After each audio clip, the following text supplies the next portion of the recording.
Antarët socialistë të Këshillit të Bashkiak të Tiranës janë thirrur të mblidhen më datën 17 shtator në orën 5 pasdite në selinë e Partisë Socialiste për të zhvilluar mbledhjen e grupit të këshilltarëve socialist.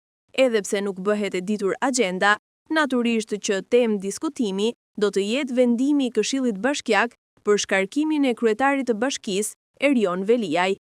Vendimi, i cili do të jetë një mekanizëm politik për krijimin e mundësisë për zgjedhje të reja, mund të përballet me shqyrtim nga gjykata kushtatuese, pasi zoti Veliaj është ende në paraburgim dhe nuk ka asnjë vendim të formës së prerë që të provojë fajësinë e tij.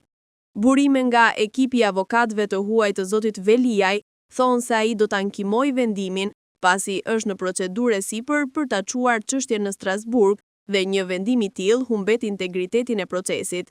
Sipas precedentit të Fredi Belerit, Këshilli Bashkiak nuk mund të vihet në lëvizje për shkarkim për shkak të mungesës në detyrë, pasi mungesa në detyrë është jo e vullnetshme dhe buror nga masa e paraburgimit. I njëjti precedent u përdor dhe për mosheqjen e mandatit të ish kryeministrit Berisha gjatë arrestimit të tij shtëpiak.